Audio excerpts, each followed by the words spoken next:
Hello, everybody, and welcome to another thought-provoking conversation hosted by Asian Society France, right here in our new Parisian offices. My name is Serge Dumont, and I'm the chairman of Asian Society France. A month ago, we launched our series on philanthropy with a conversation with David and Susan Rockefeller. Today, we have the pleasure of hosting Dr. Ruth Shapiro and Dr. Maja Spanu to discuss trends in Asian and French philanthropy. Dr. Ruth Shapiro is the co-founder and chief executive of the Center for Asian Philanthropy and Society, CAPS. CAPS is a research and advisory non-profit organization based in Hong Kong and working throughout Asia. Dr. Shapiro is, in my opinion, one of the most knowledgeable persons on philanthropy in Asia, and is a regular speaker on issues related to private social investment in Asia. She has written several books: Pragmatic Philanthropy, Asian Charity Explained, The Real Problem Solvers, a book about social entrepreneurship in America. She also co-authored a book, Building Energy Efficiency, Why Green Buildings Are Key to Asia's Future. She holds a doctorate from Stanford University and a master's degrees from Harvard University and George Washington University. She completed her undergraduate work at the University of Michigan. Dr. Maja Spanu is a specialist in international affairs. As head of philanthropy and international affairs at the Fondation de France, she directs its research unit and manages multiple European and international projects and partnerships. Before joining the foundation, Maja was a research fellow and lecturer at the University of Cambridge. During her career, she has been involved in a wide range of issues from diversity and inequality in international cooperation to international conflict. Through her previous work with foundations, think tanks, and NGOs, she has had a great level of expertise and experience. She holds a PhD in social and political science from the European University Institute. I will start with Ruth, and I would like, Ruth, for you to give us some color about what CAPS does. Well, first of all, thank you for having me. Thank you, Asian Society. Thank you for being here. Thank you, whoever is watching online, and thank you for that very nice introduction. So David and Susan Rockefeller covered the United States, and Maja and I will cover the rest of the world. Maybe without Africa. Well, let's make it reasonable. But so the Center for Asian Philanthropy and Society is an 8-year-old institution. We are primarily a research organization, but we also convene philanthropists and others to talk about private social investment in Asia. And we carry out some advisory work for foundations and corporate foundations throughout Asia. Our purpose is to increase both the quality and quantity of private social investment in the region. We're based in Hong Kong, but we work across 18 economies, so 16 countries, plus Hong Kong and Taiwan. And I think that many who are watching this know that Asia is a fairly dynamic economic zone, and there's a lot of wealth being created there now. And I think the sense was, what are the so-called Asian ways of doing private social investment? And do they differ at all from some of the more common Western, primarily American ways that are out there as best in class? We don't assume that best practices automatically emanate from the United States. We really want to understand what works on the ground in Asia. What are the motivations for Asian philanthropists and business leaders to do more, to give back more, to engage with their community? We try to look at everything from their perspective. And just to plug our work, please do look at our website at caps.org, and you can see the breadth of our work, which is available for public consumption. Thank you. I'll ask you the same question, because although the Fondation de France is an institution in France, many of our international viewers probably don't know about it. So what does the Fondation de France do, and what do you do there? Thank you. First of all, thank you, Serge, for having us, for having me as also a representative of Fondation de France, and thank you all for watching, and thank you, Ruth, as well, because you made the contact first, so I'm delighted to be here today. So just a quick word on Fondation de France. Fondation de France is the first philanthropic network in France. It was created in 1969, interestingly enough, by General de Gaulle and André Malraux, who decided actually to, after a trip in the US, came back and realized that actually something was missing in France, right? Some foundations existed. At the time in 69, there were 250 foundations, and yet more could be done. So this was really the sort of initial idea that led to the creation of Fondation de France.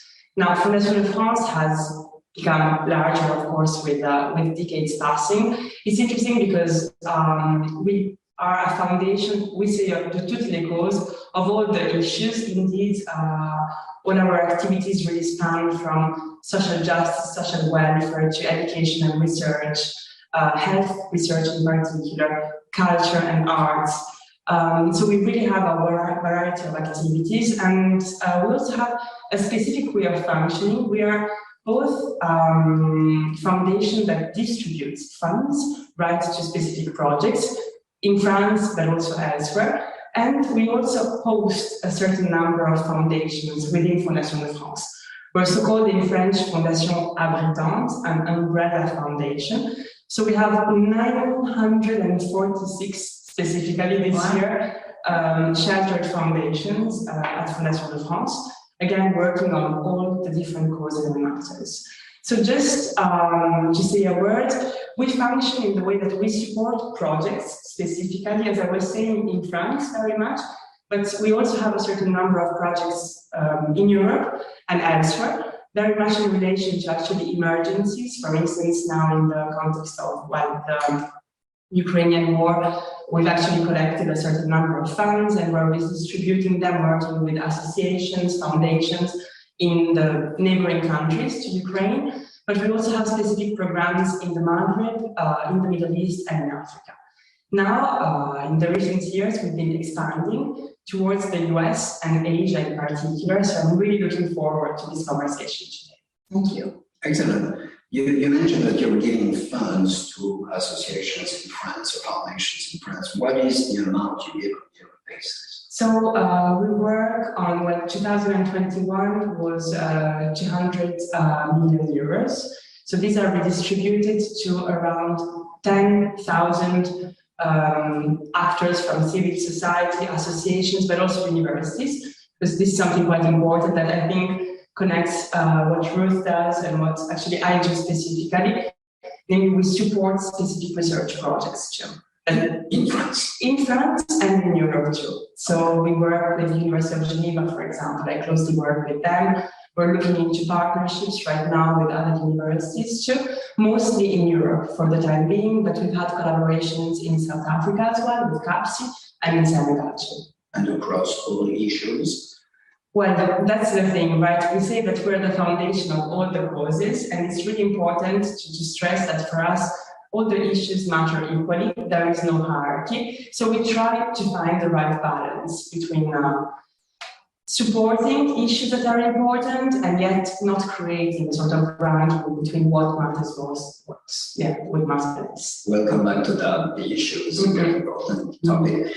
Now, would you mind giving some color about philanthropy? I mean, we're talking about philanthropy, but a lot of people do not see the difference, or do not understand the difference between philanthropy and charity. And if you could also tell us about the history and primary purpose of philanthropy in Asia and in Europe. So I'll start with you, Ruth, maybe. Okay. Asia first, because you come from afar. I thought it was just age before beauty. What's this? Okay. Well, Asia, of course, is an entire continent, and even there are many more countries than the ones we work in, although we do work in 18 economies. I think there is no question that charity has a long history in Asia. And what that means is people, it's a very human instinct, people helping people, communities helping those within the community who needs help. And interestingly, the only country that really doesn't have a history of that in Asia is Japan, which has less, although it's a very group-minded country, they haven't necessarily helped each other at the community level. Every other Asian economy, though, has a long and deep history of people helping people. Philanthropy is different because philanthropy takes a more systemic approach. So if you have, you're on the street and someone comes up to you and they're begging and you give them money, it's charity. If you want to really try to create an institutional infrastructure to deal with the root causes of why that person is on the street begging, that is philanthropy. And of course, they go hand in hand, and philanthropy without a heart is not very good philanthropy, and charity without a purpose is not very good charity. So they do work hand in hand, but they're not exactly the same. You mentioned that Japan has no history of philanthropy, but you have a lot of corporate giving. Don't you have corporate foundations? Yeah, there's Japan has been a leader in CSR and sustainability. That's true. But at an individual level, not so much. And there's really a sense that the state is doing most of the heavy lifting. So when there is philanthropy in Japan, it tends to go toward private museums and private symphonies, of which there are many.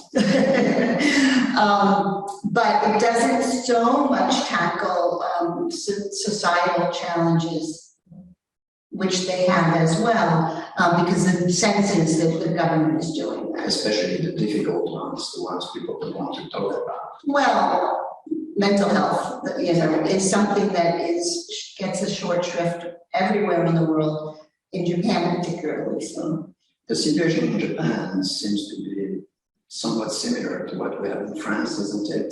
Well, interesting, right? There are some points in common, I would say, but also with what you were saying earlier between charity being about immediate relief, right, and sort of philanthropy being about a systemic approach to sort of issues that are deep-rooted.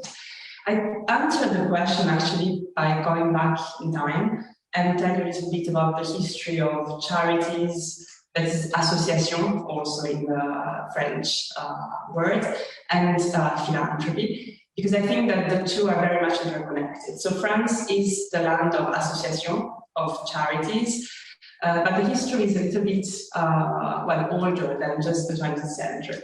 So Fenelon was this well-known French thinker and writer, actually was the first to use the term philanthropy, at least in French writings, and that's very interesting, goes back to the 18th century.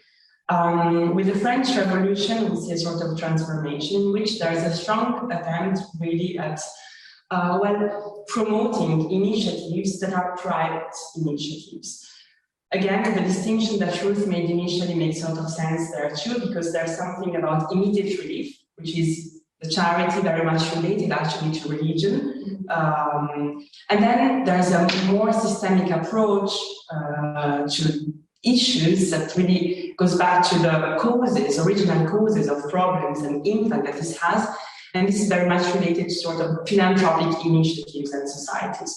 So during the 19th century, there is a strong attempt on the side of private individuals, but also social movements to organize themselves around philanthropic societies, societies to court.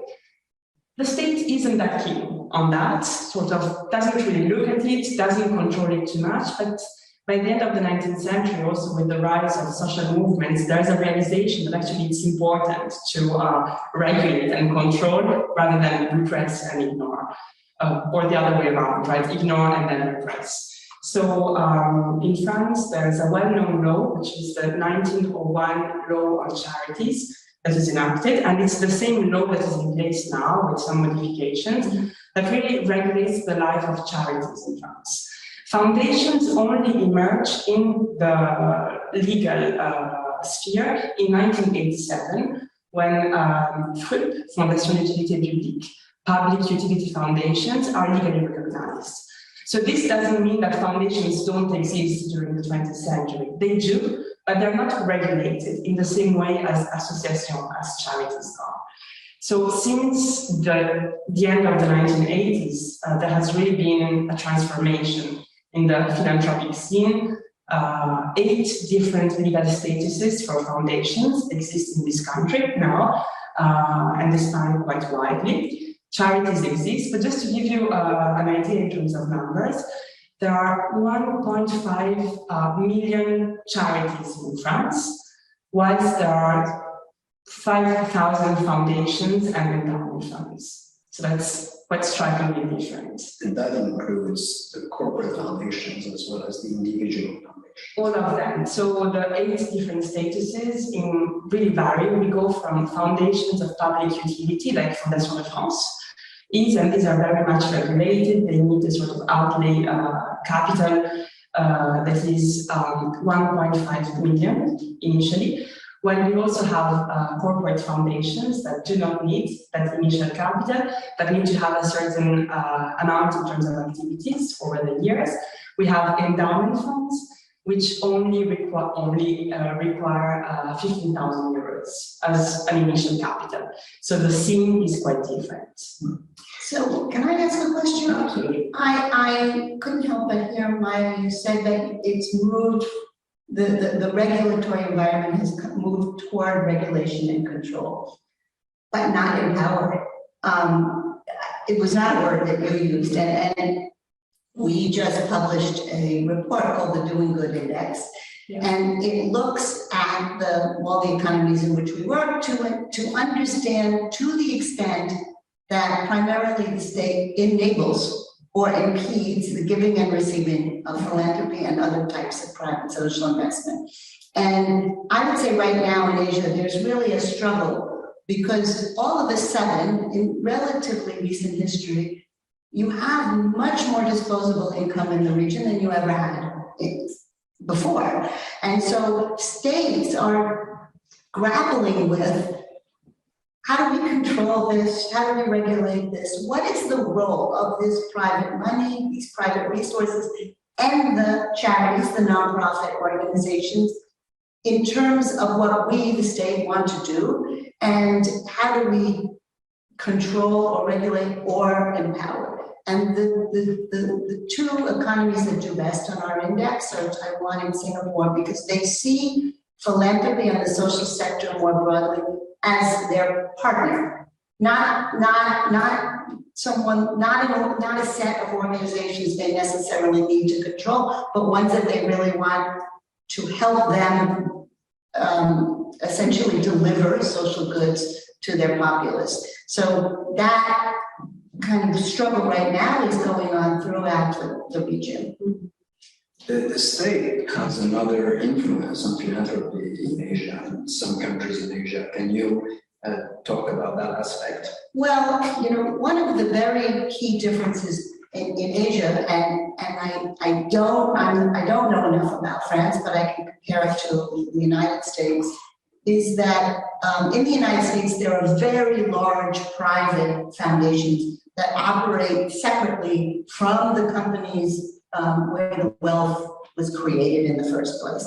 In Asia, there are really no such foundations that are independent of the companies. So while the Rockefeller Foundation, the Gates Foundation, the Ford Foundation, there aren't those type of entities in Asia. So while you have great wealth, the philanthropy tends to be, not always, but tends to be routed through the company.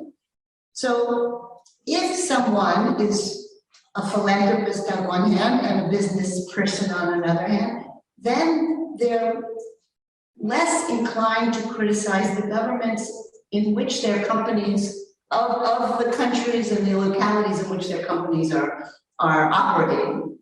They want to work aligned with government, not contradicting government. And that is a very clear trend, regardless of the type of regimes that are in place, whether it's China, India, the Philippines, Korea. Philanthropists tend to want to work with government, which means that although also CAPS is agnostic in terms of the type of projects that we try to understand, health, education, environment, because people want to work aligned with the state, they tend to be about basic human needs. That's what the state wants to accomplish, and so philanthropy follows suit. And so you really have most philanthropy following the government priorities.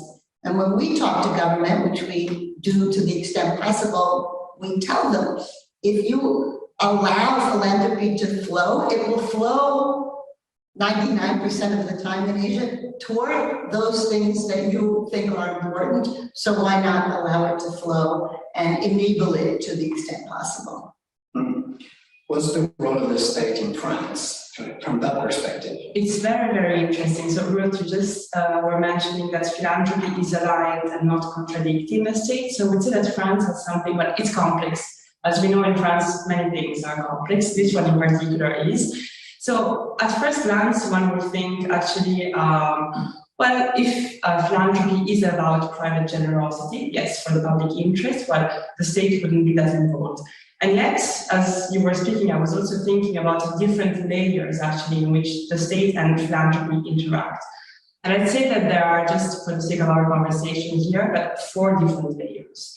First layer has to do with, well, states regulation, very much. So it's the states legally regulating, as you were saying also earlier, right, the different statuses that exist, the fiscal regulations. There has been actually striking transformations happening over the past 10 years in France in terms of fiscal advantages also related to philanthropy and to giving more widely.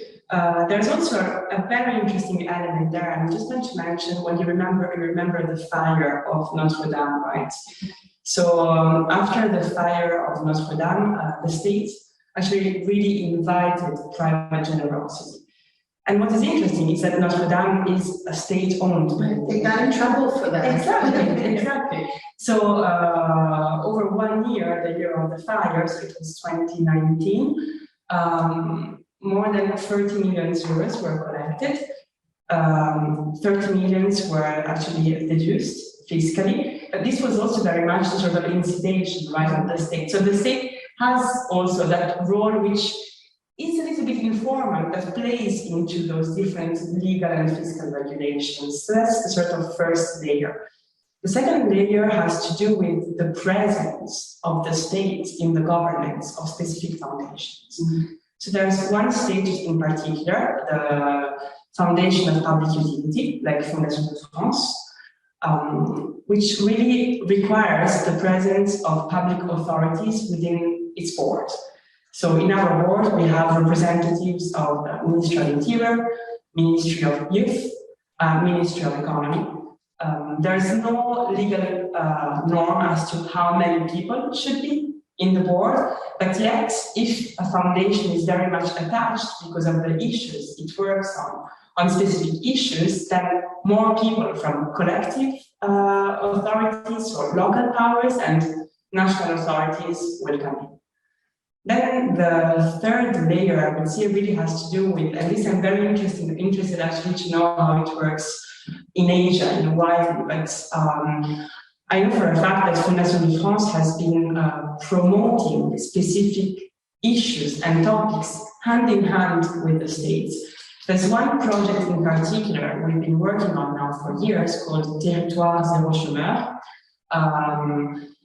territory with 0% of unemployment rate. That's the sort of translation. The idea is really to work in territories that have very high unemployment rates with public authorities to imagine what are the activities that are needed in those areas, and then promote private generosity to support the constitution, the creation, for example, of social businesses that respond to specific needs and that employ actually people who would otherwise be unemployed.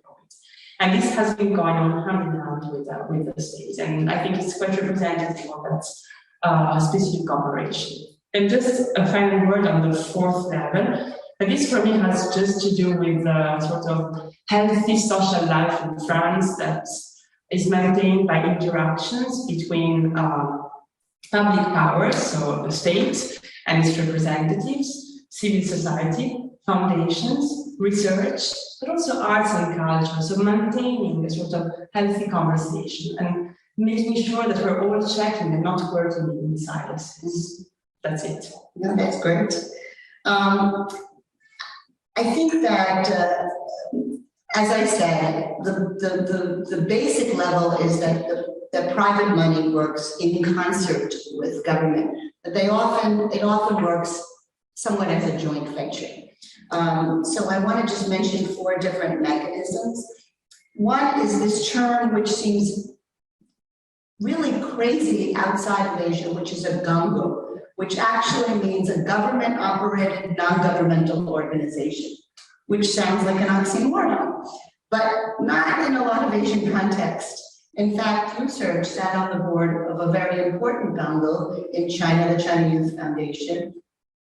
And gangos are very much at play in China, but they've become increasingly normal outside of China. And even in India, with COVID-19, Prime Minister Modi created a mechanism called PM Cares, which has raised incredible funding and is a gango. To the money goes to his fund, and then he redeploys it. The second type of real government philanthropy would be through sovereign wealth funds. And in Singapore and Malaysia particularly, the sovereign wealth funds play a very important role, and they are the primary in Malaysia and Singapore philanthropic actors. The third are state-owned enterprises, which exist throughout Asia, and they all have CSR. So that's government. And lastly, we noticed a real rise in what we call public-private partnerships for social good.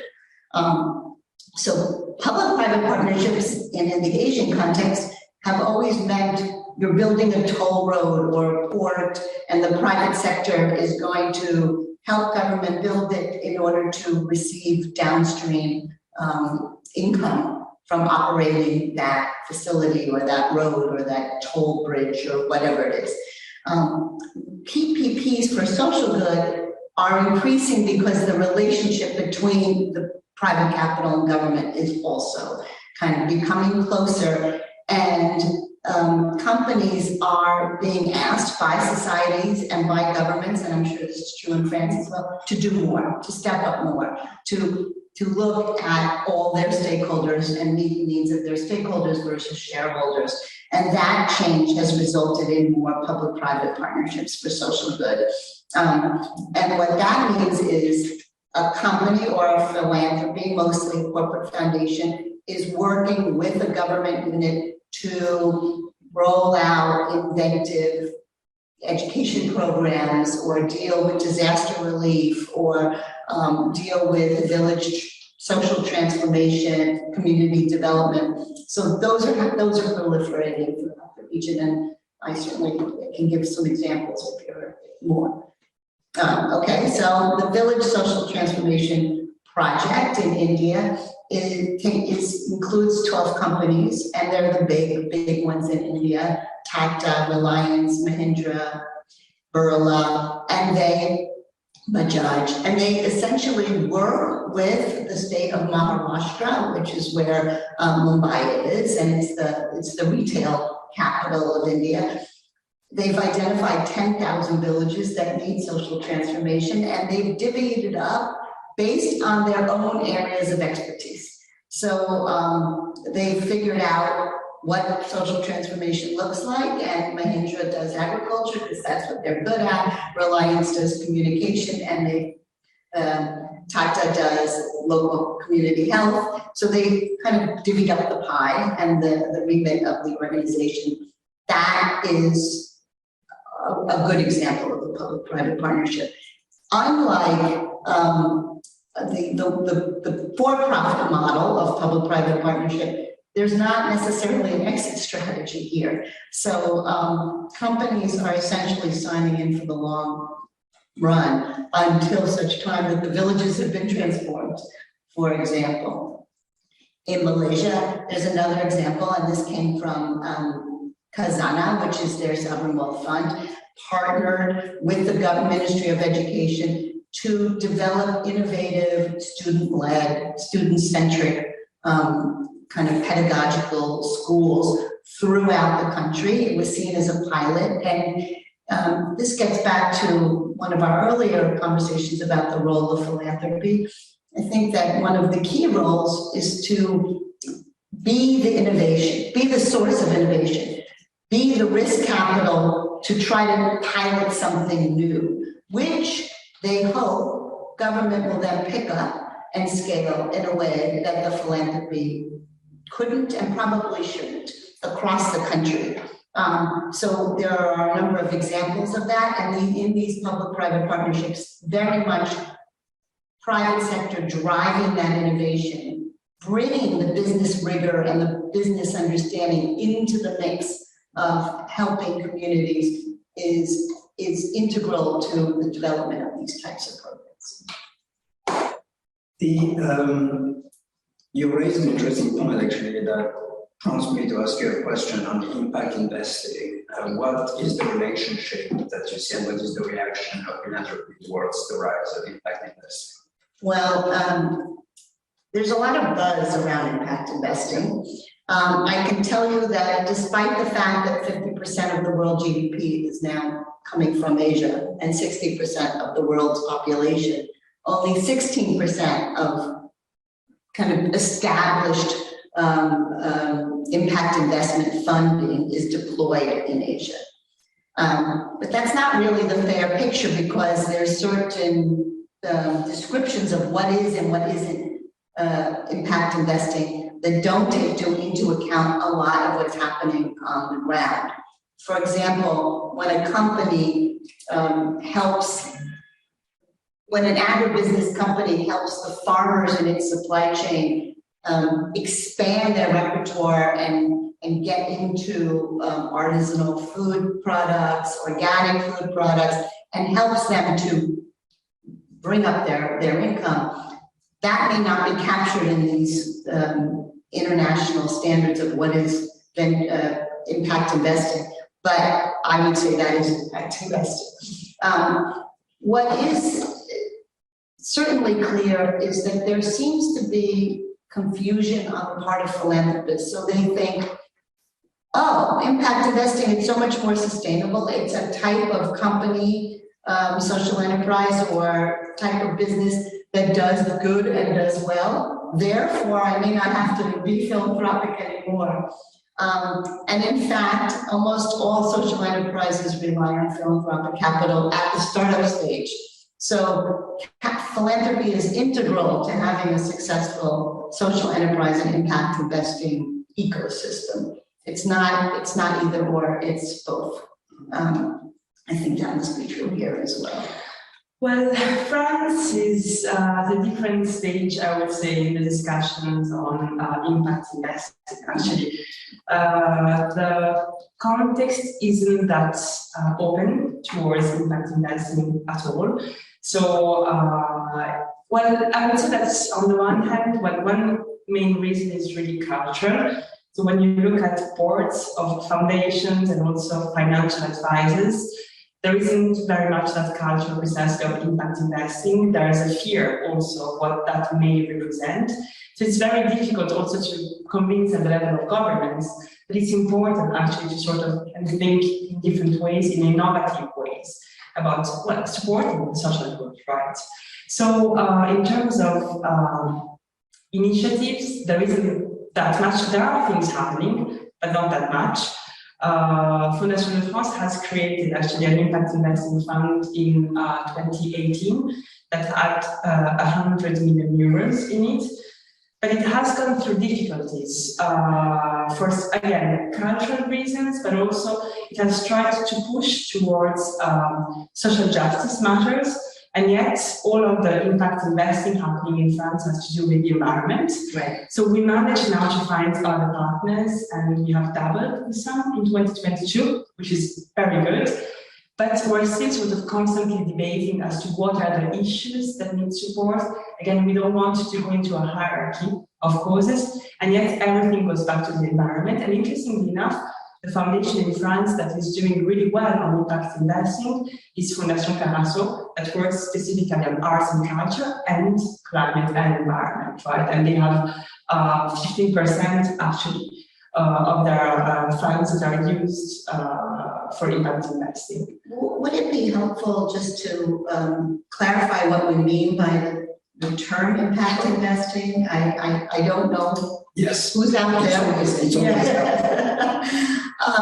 Because it actually does have rather amorphous lines to it, right? The notion of impact investing is that you're investing with the idea that you're going to get your money back, either just the cost of the money at the amount that you put in, or in most cases, you're making a return. But the investments that you're making have this dual bottom line. They have a social purpose as well as a for-profit purpose that allows you to make a return on your funding.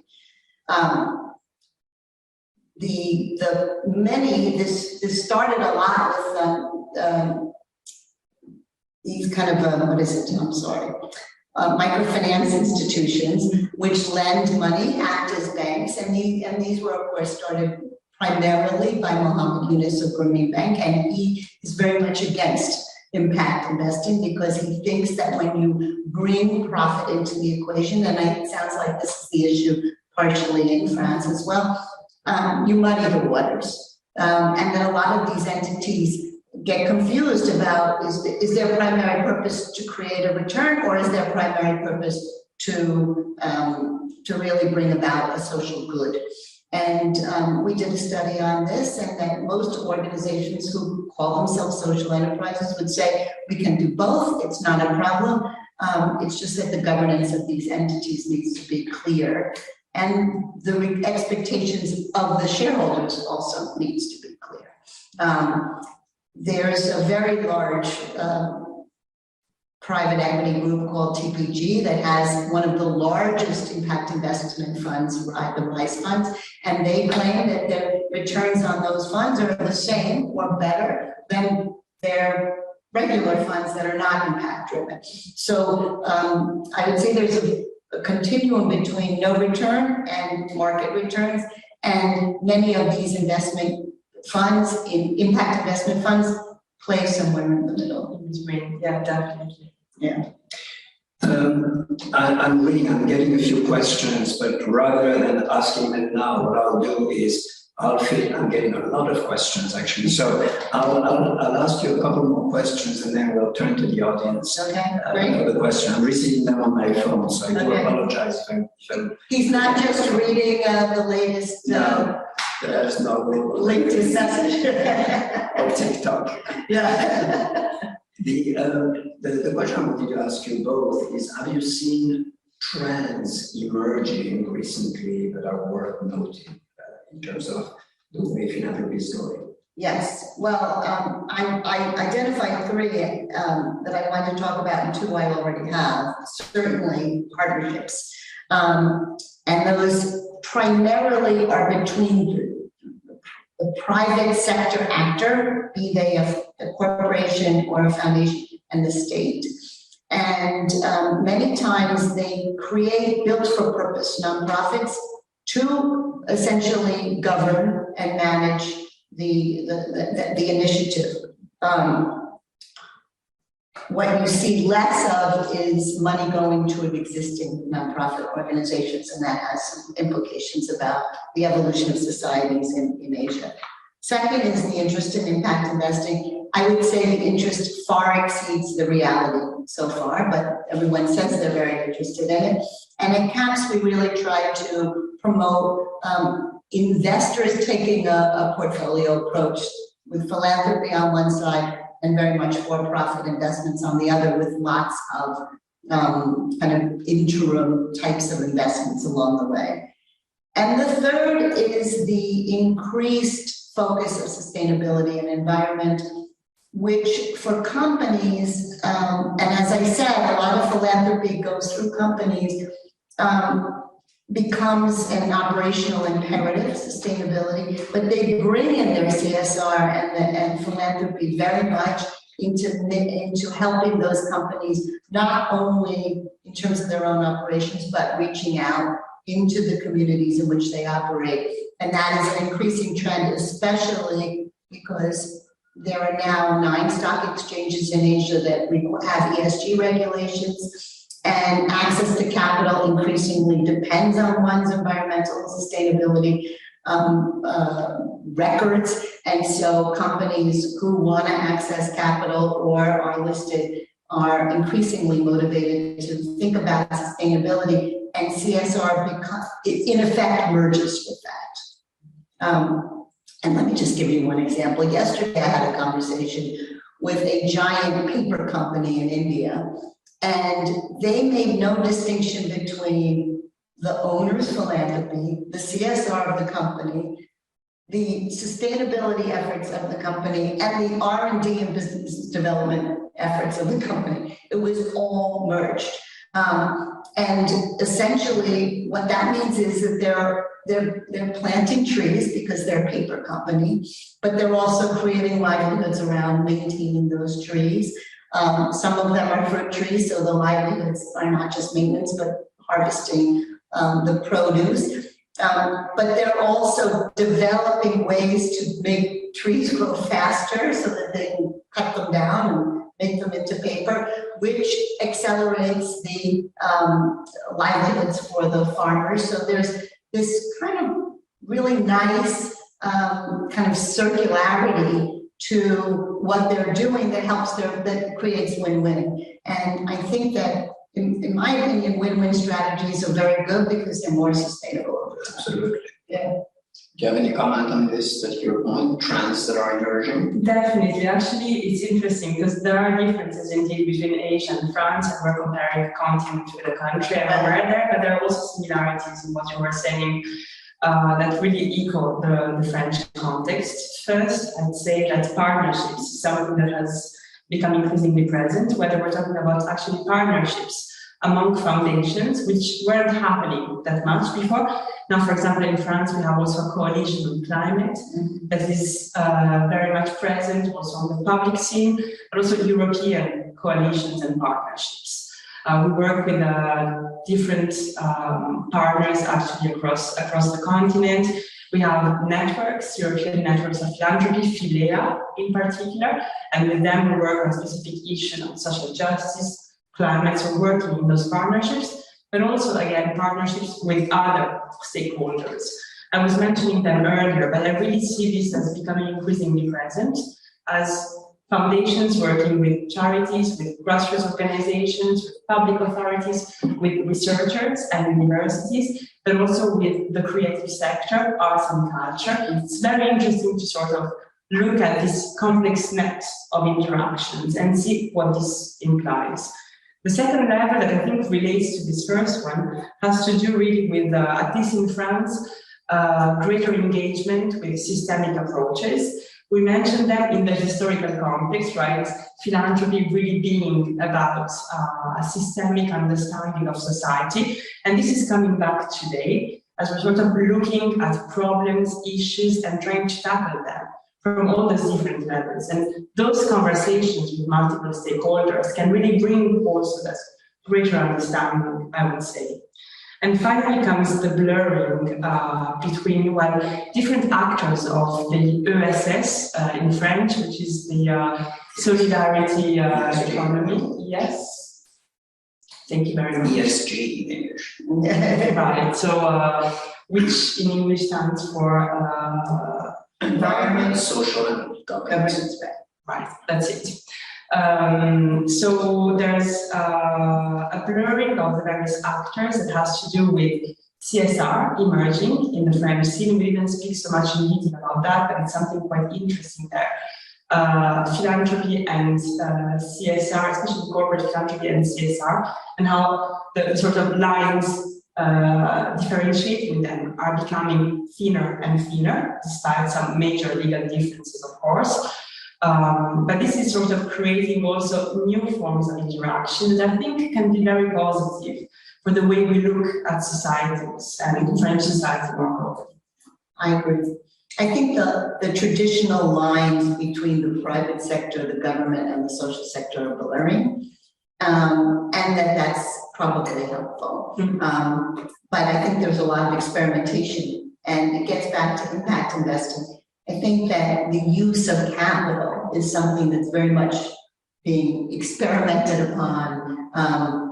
There's social impact bonds and green finance in ways that is exciting, but not all will succeed. There's clearly cooperation is key. We cannot aim at resolving any of the global issues, whether it be climate change issues or pandemics, without involving all the actors. Absolutely. But while that's true and everyone talks about tri-sector collaboration, easier said than done. Exactly. It always is. Yeah. That leads me to my next question, and this will be the last question I ask before turning to the audience.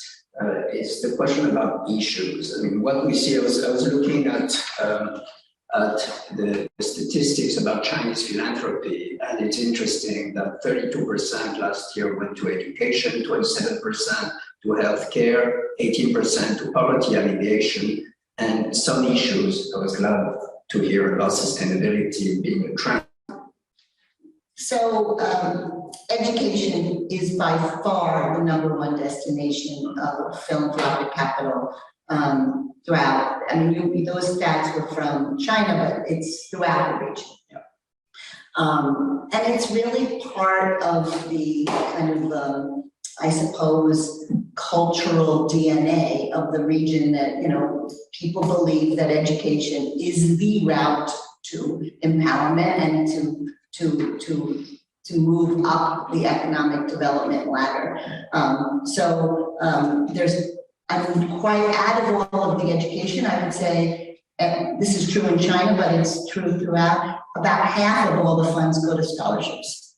And I think that scholarships are, when someone becomes wealthy, it's the first place that they go, because you really are changing the lives of those people who receive those scholarships. And a lot of Asian philanthropists, be they in private or corporate, like tangible projects. So it's very hard to get funding for a research organization like mine, very intangible. But scholarships, you can see the before and after, what happens to the young people who receive it. It's very powerful. It is true that with ESG, there's a lot more happening through companies around sustainability, and they bring the CSR into that, but it's still under 2%, according to the data that we can have. I think that a lot of that work, just like with impact investing, that the activities of the farmer that I mentioned earlier wouldn't be captured within these statistics. When a company really reforms its own operations to be more sustainable, that wouldn't be captured under philanthropic capital, but it has a positive benefit. So some of the definitions don't quite work, but the work is still bringing about good in the communities. So I think the mix of how just pure philanthropy is being deployed is changing, but education still resonates with many people as the most visible and clear determinant of a person's well-being and then a community's well-being. And it's also very aligned to Asian values. Right. Education is very important. Anything to add before I turn to the audience? Just perhaps very briefly say that in France, the major trends are first for really social welfare and health, and then second come research and education together. Oh, well, that's nice. That research and education are together. Yeah. In Asia, they're very much apart. Well, it depends on how you count the statistics. Yeah. All right, let me read the first question from the audience. So, what did you find were the biggest challenges when it comes to educating people, regular people, or next-gen philanthropists on philanthropy? Okay, well, next gen, there's a lot of what I would say are memes out there. People say next gen cares more about impact and cares more about the environment. Certainly the environment, that's true, and our data backs that up.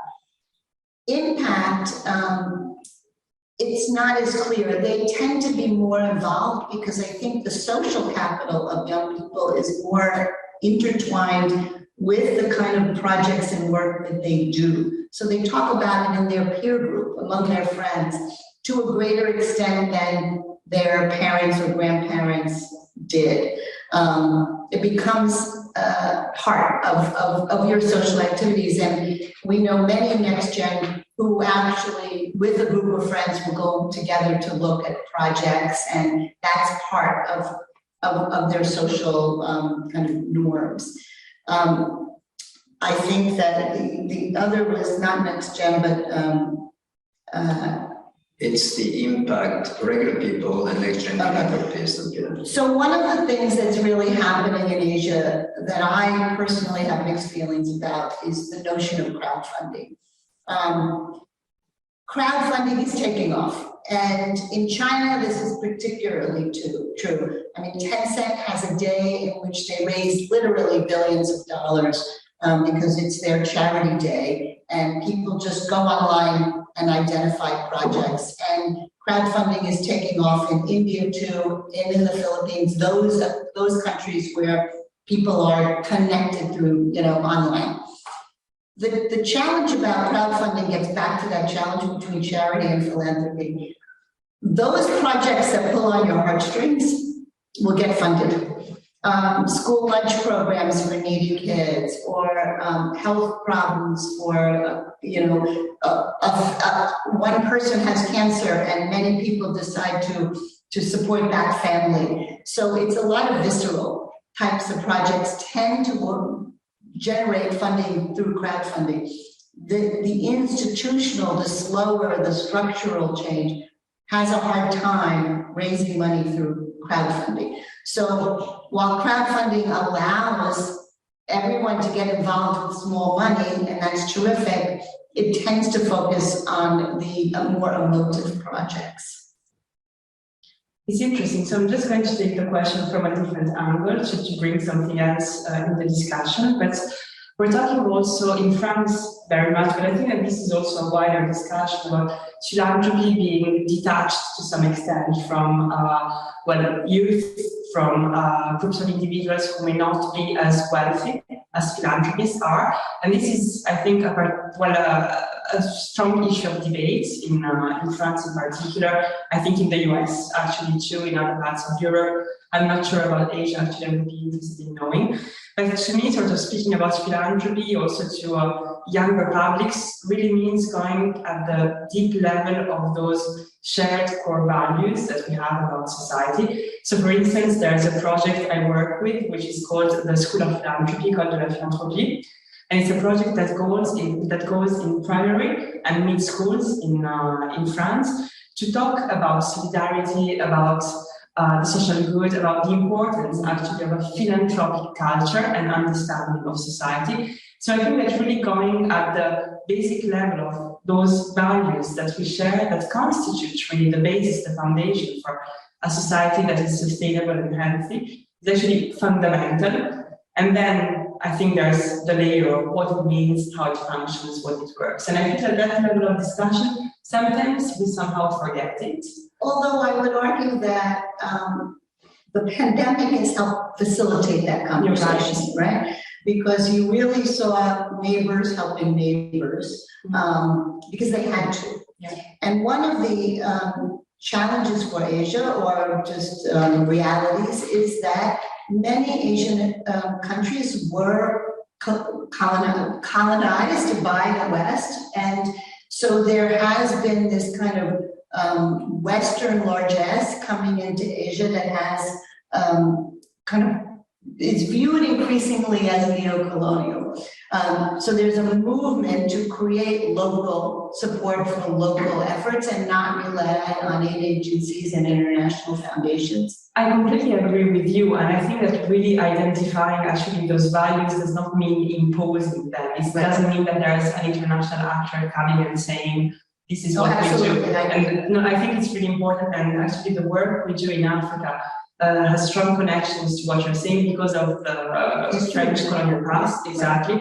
We're actually very careful also in the way we define what are the issues and masses, and sort of try on the contrary to start from the grassroots level to identify those issues. Having said that, there's still that level of sort of shared understanding that needs to be exposed a little bit further. We're running out of time. We still have 3 minutes to go. Okay. You touched upon technology. You talked about Tencent, and there's a question that pertains to technology. How much do you think technology is a tool for philanthropy, both for understanding social issues and finding more efficient ways to address them? So one of the biggest challenges in Asia is what we call the trust deficit. There is a widespread sense of we can't trust these charities to receive our money because they're not transparent and accountable enough. And technology can play a really important role. Whenever a nonprofit comes to me and says, how can we raise more money? My answer is to have a great website, and on that website, do you tell the world the impact that you're having and where their money is going to go if they fund you? So I think that building trust and building transparency can be very much accelerated by these kind of platforms that allow many organizations to share their information. I also think crowdfunding is a phenomenon, and it is the retail. As per what you said, it allows everyone to kind of get in the game.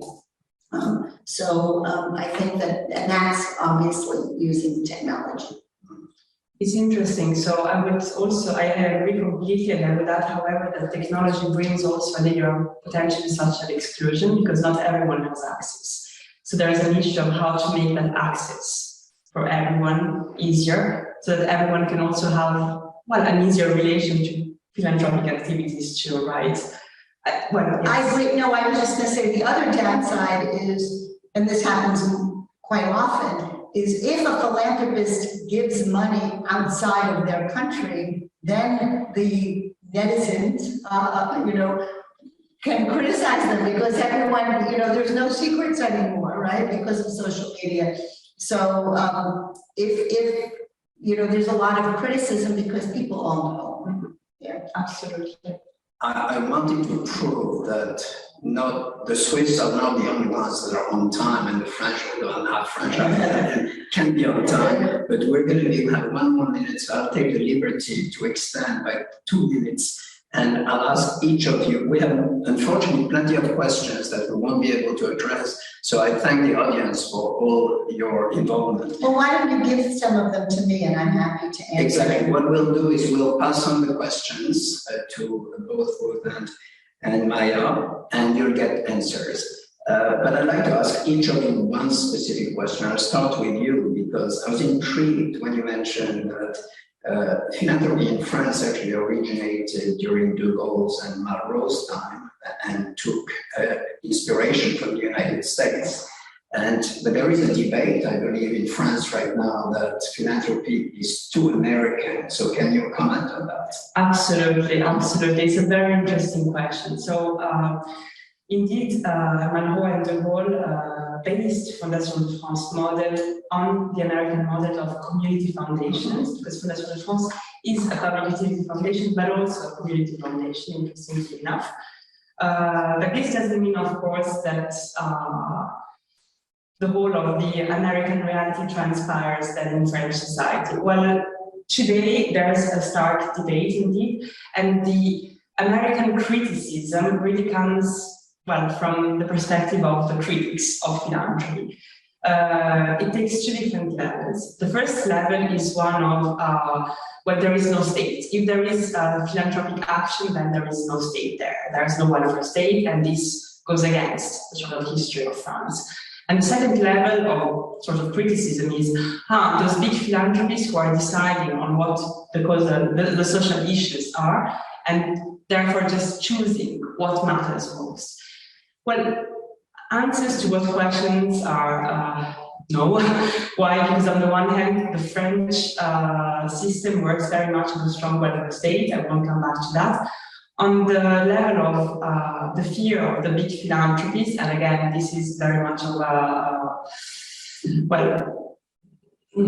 stretched argument, but I'd say that actually the average giving, actually, Fondation de France is 360 euros, which is just much smaller than what is exactly. And I think that this just element contests the sort of criticism that is put forward so starkly. We do have a lot of collaborations with American foundations, having said that. And I have a question for you, and we'll close on that. China has taken the leadership in many industries over the last 10 years or so. Do you expect that we'll see philanthropy take the same path and Chinese philanthropists really become key players in the sector? Well, prior to zero COVID, I would have said, President Xi came out with this notion of common prosperity. And common prosperity is that we have an increasing Gini coefficient. The disparity between the rich and the poor is increasing all over the world. The responsibility of companies and of wealthy people to take a community and stakeholder approach is important. And common prosperity was a national effort to essentially systematize that. With the pandemic, he's backed away a little bit from the common prosperity agenda, but not entirely. And I think that around the world, and it sounds like this is happening in France too, just why is there so much extraordinary wealth, and what are the ways in which to redistribute or allow that wealth to play a positive role in the continued evolution of our communities and societies is front and center for everyone. President Xi took a position. It scared the stock market, but actually I think that in some ways he was echoing what Bernie Sanders was saying in the American election. We need to deal with some of these disparities. They're deep and they're entrenched and they're not sustainable. So how we're going to do that? China may, in fact, provide some, if not leadership, at least an example that the rest of the world can learn from. Your inspiring words. We'll conclude on that. Time really flies when you're in good company. It has been an absolute delight to be with you both. I hope, Ruth, you have an excellent stay in Paris. Of course, I want to see you more often. I want to take this opportunity to thank our team, Valérie, Raya, Tsuewan, and Nathan, for all the work they do behind the scene. We're very grateful, and we want to thank all of you for attending this event. We've exceeded by 5 minutes. We will keep you informed about our launch activity. As you know, we had a local launch in Paris during the COVID period. People could not travel last November. We have a global launch with trustees coming from around the world, from New York, Hong Kong, Tokyo, Korea, India, and other places, hopefully Manila as well, and other places. The week of the 10th of October, it will be in Brussels and Paris, and we hope that you'll make time for us and join us. for these celebrations. They will be interesting and very inspiring. So thank you all very much, and please join me in thanking our speakers. Thank you. Thank you very much. Thank you. Goodbye.